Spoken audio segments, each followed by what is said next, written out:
This wedding is a joke, my sister yelled, interrupting our vows. You're marrying a waiter, Emma. How pathetic. But as she stormed out, my soon-to-be husband smiled and whispered, "Do we have to tell her who I really am?" I shook my head. The surprise would come later. I always knew my sister Rachel would try to ruin my wedding. I just didn't expect her to do it quite so spectacularly. My name is Emma Collins, and I met the love of my life, James, while he was waiting tables at a small Italian restaurant in downtown Boston. At least, that's what everyone thought. The truth was far more interesting, but we'd get to that. He's a waiter, Rachel had sneered when I told my family about him. Really, Emma, with your education and background, you could do so much better. That was Rachel, always measuring everything by status and money. She'd married a hedge fund manager right out of college, and never let anyone forget it. The fact that I, her Yale-educated younger sister, would settle for someone who served pasta for a living, was apparently a personal affront. What she didn't know was that James had a very good reason for working at that restaurant. As the secret heir to the Romano restaurant empire, he believed in learning the business from the ground up, every aspect of it, from washing dishes to serving customers.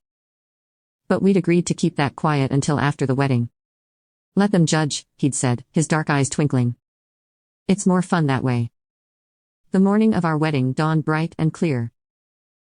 The small church we'd chosen was perfect, intimate, elegant, nothing like the extravagant affair Rachel had thrown for her own wedding 3 years ago. I was in the bridal suite, my mother fussing with my veil, when Rachel burst in. "You can't go through with this," she declared, still wearing her designer dress like armor. "Do you know what people are saying? That you've lost your mind." "The only person saying that is you, Rachel," my mother said tiredly.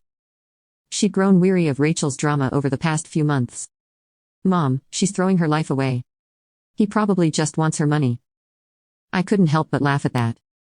My modest teacher's salary compared to James's hidden billions was almost comical. But Rachel took my laughter as defiance. "Fine," she snapped, "ruin your life. But don't come crying to me when you're living in some cramped apartment above a restaurant." If she only knew about the penthouse James and I had already picked out, or the private island where we'd be spending our honeymoon. But I held my tongue, remembering our agreement. The truth would come out soon enough. The ceremony began beautifully. James stood at the altar, looking handsome in his tailored suit, which Rachel had probably assumed was rented. Our closest friends and family filled the pews, though noticeably fewer on my side, since Rachel had convinced several relatives it wasn't worth attending. Then came the moment that would be talked about for years to come.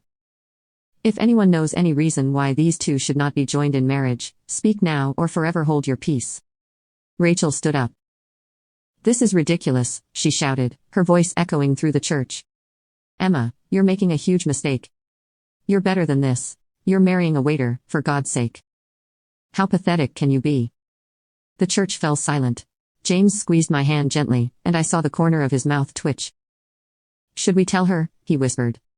I shook my head slightly. "Not yet." Rachel wasn't finished. She stormed toward the altar, her expensive heels clicking against the stone floor. "Everyone here knows this is a joke, Emma. You were supposed to be the smart one, the successful one, and now look at you, throwing it all away on some server." "Rachel," our father warned from the front pew, but she ignored him. "When this all falls apart, don't expect any sympathy from me. You've made your bed, probably a very cheap one, now lie in it." With that final shot, she turned and stormed out of the church, leaving stunned silence in her wake. The minister cleared his throat awkwardly. "Shall we continue?" I looked up at James, saw the love and amusement dancing in his eyes. "Yes," I said firmly, "let's continue." The rest of the ceremony was perfect, made even better by Rachel's absence. As we exchanged rings, I couldn't help but think about what was coming. The reception would be at one of James's family's most exclusive restaurants, one that had been mysteriously closed to the public for the day. Rachel had no idea that her very public tantrum was about to backfire in the most spectacular way possible. And I couldn't wait to see her face when she realized just how wrong she'd been about everything. But first, we had to get through the pictures and the drive to the reception. James helped me into the rented vintage Rolls-Royce, actually from his personal collection, as our guests showered us with rice. "Ready for Act 2, he murmured in my ear.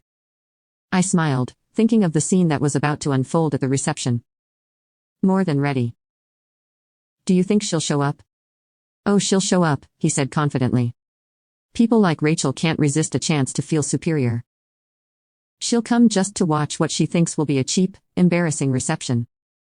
He was right, of course. Rachel might have stormed out of the ceremony, but there was no way she'd miss the chance to criticize every detail of our celebration. She had no idea she was walking into a reveal that would leave her speechless. As we drove toward the reception, I thought about how perfectly everything had played out. Rachel's outburst, while hurtful, had only made what was coming even sweeter. Sometimes the best revenge isn't about getting even. It's about letting someone's own actions set the stage for their humiliation.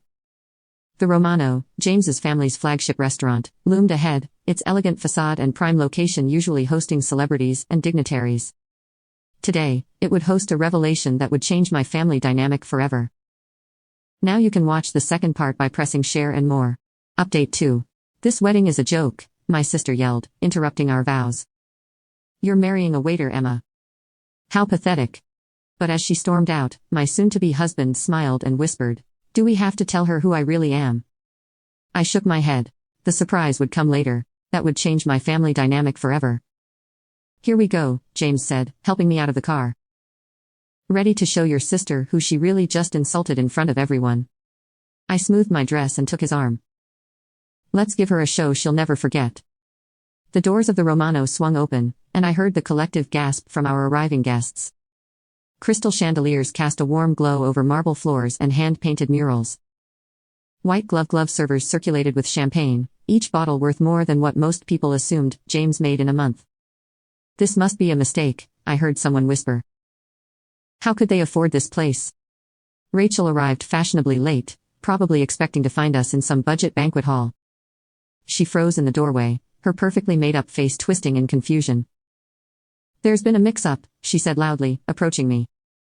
This is the Romano, they don't do wedding receptions. Ever. They made an exception, James said smoothly, appearing at my side. For family. Before Rachel could respond, an elderly man in an impeccable suit approached us. Everyone in the restaurant business knew Antonio Romano, the patriarch of the Romano Empire.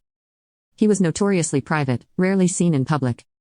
James, he said warmly, embracing my husband. My grandson, finally married to his beautiful Emma. The silence in the room was deafening. Rachel's champagne glass slipped from her fingers, shattering on the marble floor. Grandson, she choked out. What do you mean, grandson? Antonio turned to her, his eyes sharp despite his age. And you must be the sister who caused such a scene at the church. Tell me, what was it you called my grandson? Ah yes, some server. The color drained from Rachel's face as the truth sank in. James wasn't just a waiter, he was the heir to one of the largest restaurant empires in the country. The Romano Group owned hundreds of high-end establishments across the globe, along with hotels, vineyards, and real estate. I didn't know, she stammered. Clearly, Antonio said dryly. Perhaps next time, you'll remember that true class isn't about what someone does for a living, but how they treat others. James squeezed my hand as Rachel stood there, mortified. Around us, guests were beginning to whisper, as they pieced together the truth. The simple wedding ceremony followed by this lavish reception, the waiter, who was actually restaurant royalty. Why didn't you tell me? Rachel demanded, finding her voice.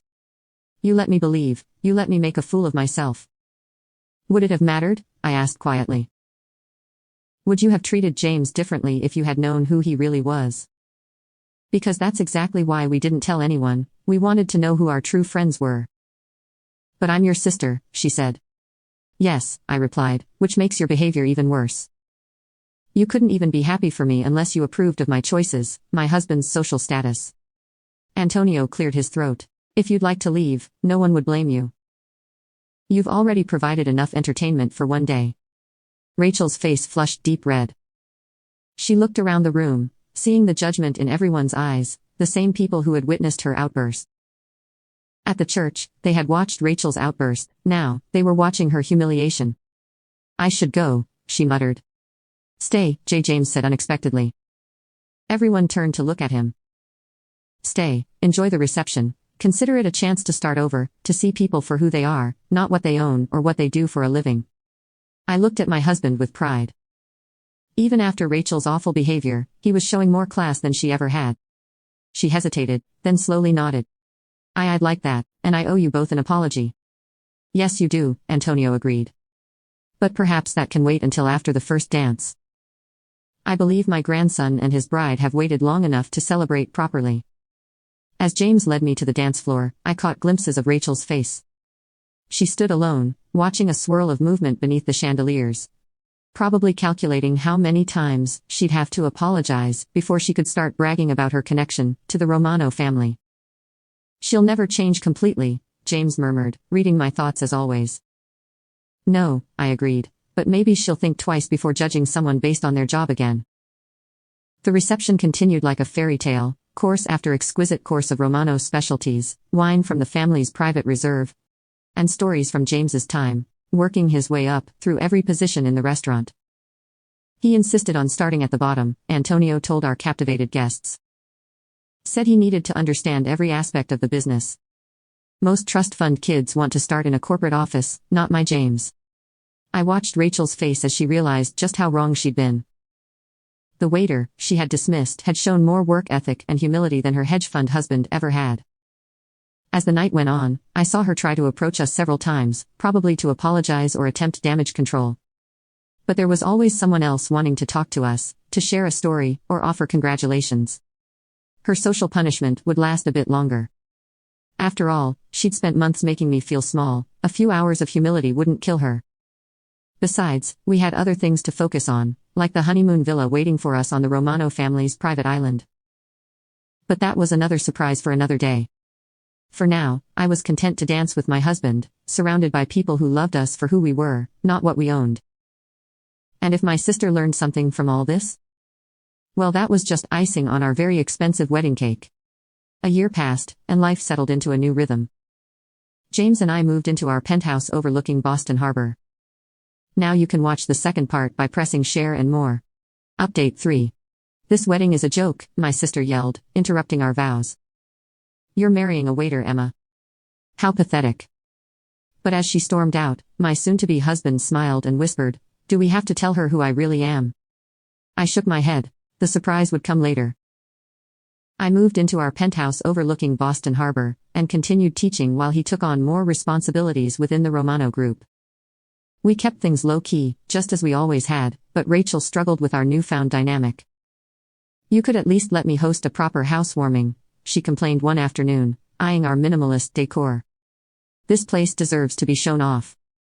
That's exactly why we don't show it off, I replied. Some things are better kept private. She didn't understand.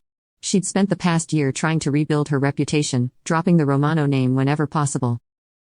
Her social media was suddenly full of posts about her sister, and her husband's amazing restaurants and family dinners at the Romanos. James found it amusing. At least she's promoting the business, he'd say with a shrug. But everything changed when Rachel's perfect world started crumbling. Her hedge fund husband, Michael, got caught in a scandal, insider trading, fraud, the works. Suddenly, the wealth she'd lorded over everyone was gone, frozen by federal investigators. She showed up at our door late one night, mascara streaking down her face. They're taking everything, she sobbed. The house, the cars, Michael's facing jail time. I don't know what to do. I led her to the living room, where James was working on his laptop. He looked up, concern crossing his face. I need help, Rachel admitted, the words clearly costing her pride. I don't know how to start over. James and I exchanged glances. This was the moment. Would we help the sister who had tried to ruin our wedding? The one who had only accepted us after learning about our wealth. There's an apartment, James said finally, above one of our smaller restaurants in Cambridge. It's nothing fancy, but it's a start. Rachel's eyes widened. You'd do that? After how I treated you. On one condition, I added, you work in the restaurant. Learn the business from the ground up, just like James did. You can wait tables. She looked horrified. Among other things, James said. Wash dishes, bus tables, learn to cook. Understand what it means to earn your way. Rachel was quiet for a long time, probably wrestling with her pride. Finally, she nodded. Okay, I'll do it, but will you help me? Show me how. That was the moment I knew my sister might actually change. The next few months were transformative. Rachel moved into the small apartment, traded her designer clothes for sensible shoes and work uniforms. She cried the first time she had to clean a bathroom, broke 3 plates her first night serving, and burned herself twice learning to cook. But she didn't quit. I watched her transform, from someone who looked down on service workers to someone who defended them. She started leaving bigger tips at other restaurants, calling out rude customers, appreciating the complexity of work she once dismissed. 6 months into her new life, I visited her at work. She was expediting orders, her hair tied back, completely focused on her task. No makeup, no pretense, just honest work. She's doing well. James appeared beside me. The staff actually likes her now. Think she's learned her lesson? He smiled. I think she's learned several. Want to tell her the other news? I nodded, waiting until her shift ended. Rachel joined us at a corner table, exhausted but somehow more genuine than I had ever seen her. How would you feel about managing this place? James asked casually. Rachel's eyes widened. What? You've learned every position, earned the respect of the staff. The current manager is moving to our new location in Chicago. The job's yours if you want it. But, why, after everything? Because you proved us wrong, I said softly. We thought you couldn't change, that you'd always be the person who cared more about status than substance. But look at you now. Tears filled her eyes. I was awful to both of you. I let money and status blind me to what really matters. And now, James prompted. Now I know that what matters is who people are, not what they own or what they do for a living. She wiped her eyes. I'm actually proud to be a server now. Proud of what I've learned, what I can do. Later that night, as James and I walked home, he squeezed my hand. Your sister finally found her way. Our way, I corrected. The hard way. The honest way. Think she's ready for the family reunion next month. When everyone finds out she's managing one of our restaurants. I laughed, imagining Rachel, probably wearing her Romano restaurant uniform, to the fancy gathering. I think she's finally ready to be herself, no matter what anyone thinks. And that was the greatest victory of all. Not the wedding reveal, not the humbling aftermath. But watching my sister discover who she really was beneath all the designer labels and social climbing. Sometimes, the best revenge isn't about getting even, it's about helping someone grow into a better person.